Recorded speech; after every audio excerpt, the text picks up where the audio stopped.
na naging Huadcom na.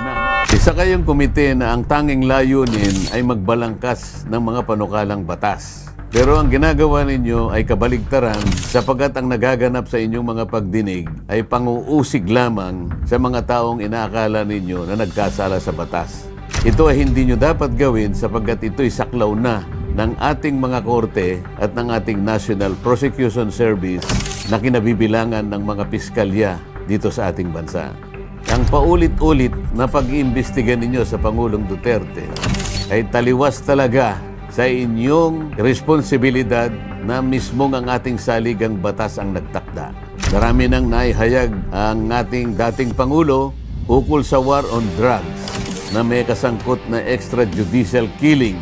Ang kinakampihan ba ninyo ay yung mga inusig ng dating Pangulo dahil sa kanilang pagkakasangkot sa droga o talagang nagpapasikat lamang kayo at ayaw ninyong bigyan ng daan ang may kinalaman sa droga?